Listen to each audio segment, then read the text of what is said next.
Howdy y'all, today we're going to show you how to make this beautiful rustic hinged barn door that works indoors or outdoors.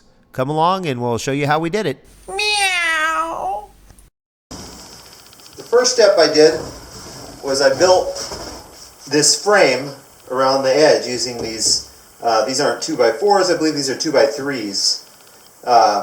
So what I did on these to create this frame, before I put the plywood on, I took my drill and angled a hole. First I obviously cut these to size, then I drilled a hole at an angle so it goes into this board here, then I put a screw into there, and I did that on each corner, so that fastened these together. Then what I did, and I did this while it was laying flat, you need to lay it on a flat surface. If you lay it on a flat surface, then you can be sure that the thing will come out flat when you're all done. You don't want any uneven spots.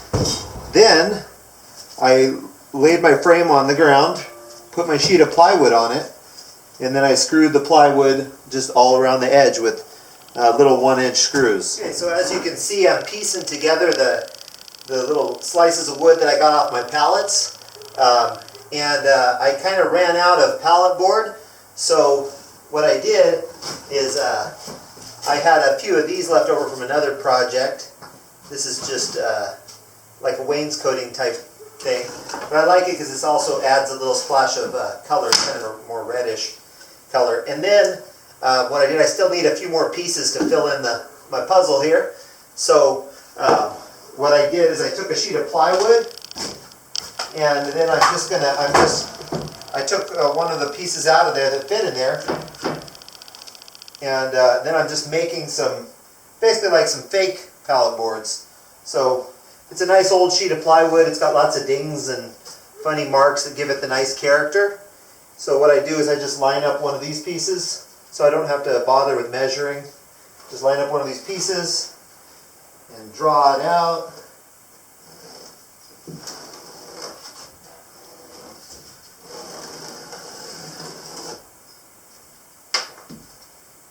And then I go ahead and cut it.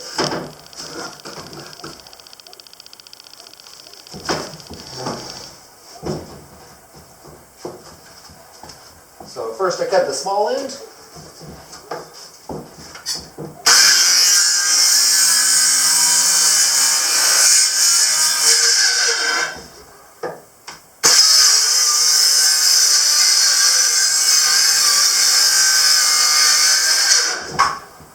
Then we cut the long end.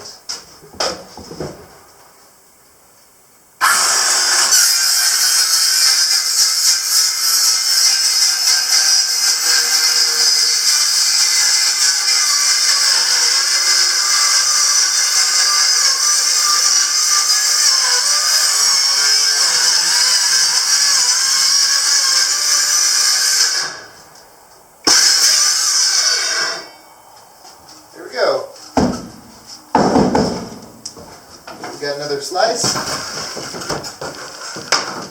So that's probably good for that, and then I'll just steal a few more of those wainscoting red, I believe those are cedar, and then I should have my puzzle filled in. So just gotta grab a couple more of those.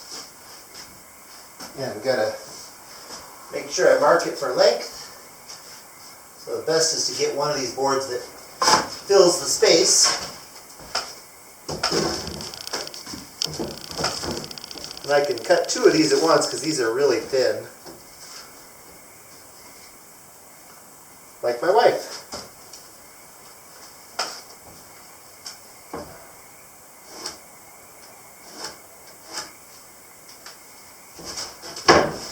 Ready?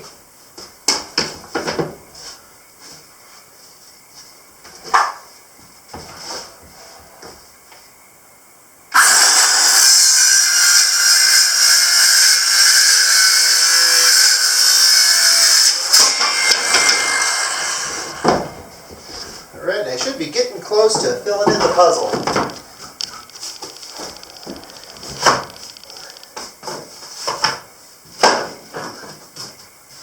Okay, and then the next thing I did is basically just try different arrangements, mixing the colors and patterns to find a suitable pattern that I like. It's nice to kind of separate ones that are similar, so you have little pops of color here and there. And the red cedar boards really were great for just creating little accents here and there. So yeah, just find a good setting that you like once you have all your pieces cut to size. Next thing I did is flip the boards upside down so that I could get them nice and glued. I put glue on the underside and then flipped them back over into place. You just put a nice little good portion of glue on each one so it'll stick good.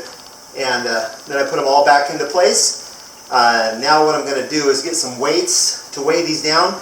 And you want to let them sit overnight and probably longer, 24 hours if you can, to really get that glue to take.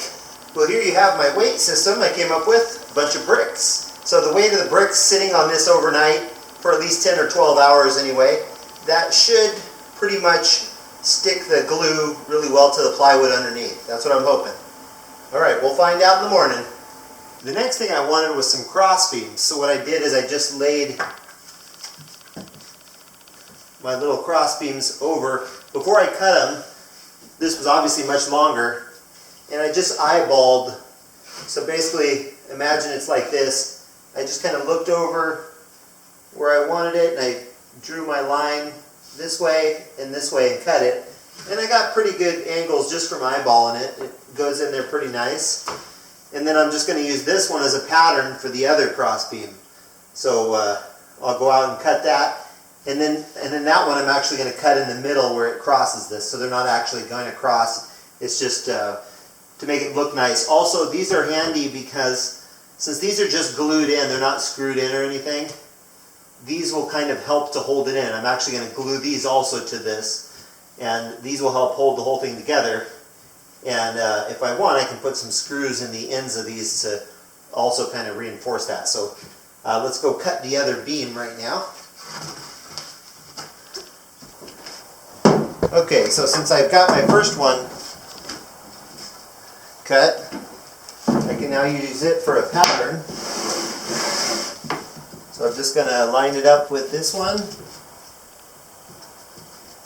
and then just draw the same angles.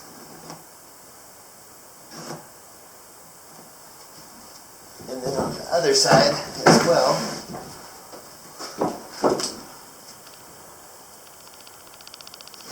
Make sure you can see that.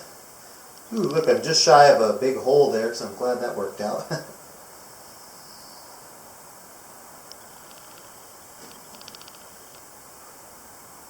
Alright, so I got that marked on. Now we'll go ahead and cut that.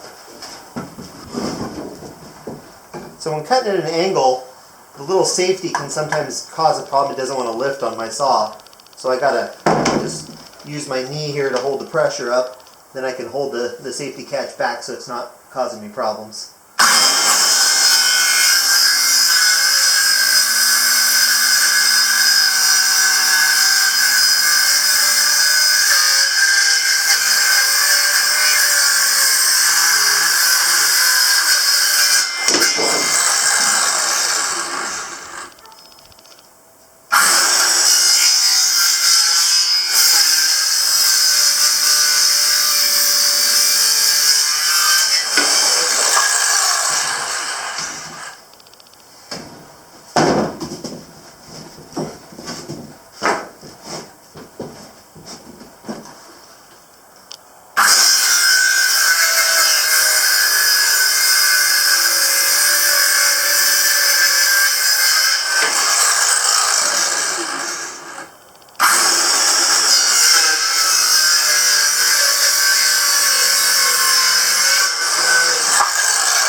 Alright, let's go see if that lines up.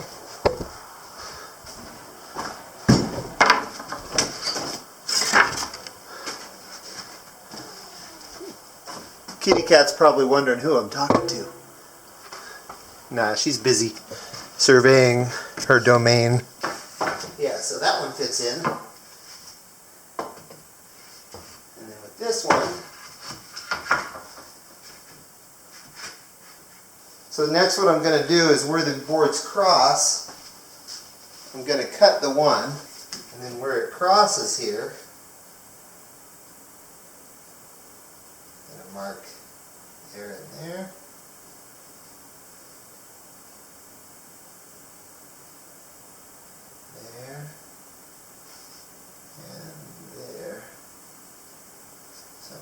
straight lines to connect these. Actually, I could probably just hit.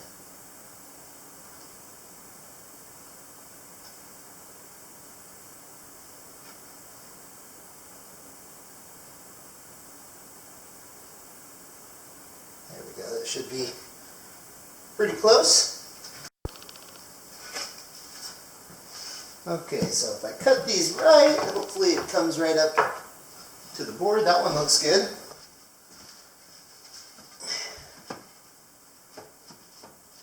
And pretty good. Alright, so those look nice. So now I'm going to put some glue on these. And maybe we'll put some screws in them too. But first let's get the glue on them. And I'm going to put some bricks on them to plaster them down. That'll really help hold all these in place. Like I said, these are just glued, and over time they could come loose from use of the door. So if they do come a little bit loose, these should kind of hold them in place anyway. Alright.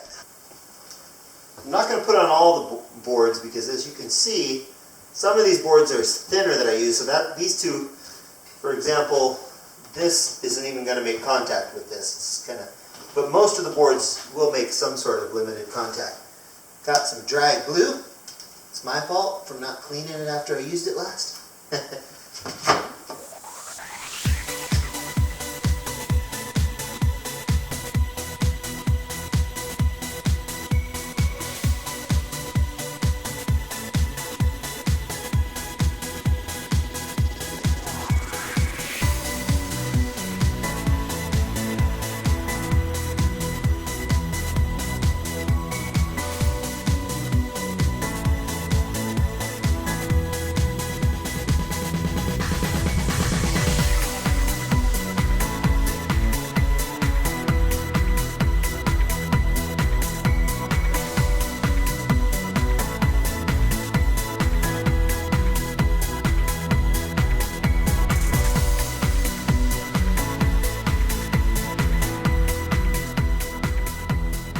Now if you want, once it's glued, there's some places where the glue squished out. So I'm going to just kind of dab it up a little with the paper towel.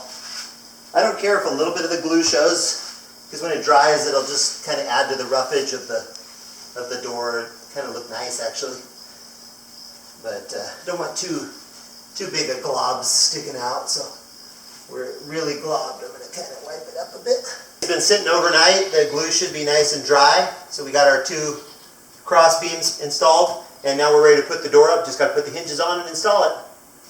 The last thing we did is I used this little block of wood to raise it up off the floor to get it to where I needed the hinges to go. And then first thing I did is I placed the hinges on the wall, marked the holes where I wanted them to go, and then put the screws into the frame. And once I had the hinges in, then I put the door in place and put the screws in. So it was pretty simple, pretty easy process, and then came out real nice. I think it looks good. Swings real nice. And now we have privacy between these two living spaces, because that door has windows in it obviously. So there you have it. And then last thing I'm going to do is just put in some sort of latch. Not sure if I'm going to use this or I'm going to look for something cool. But yeah, I think it turned out really nice. And it looks good. Gives our house more of a little country feel.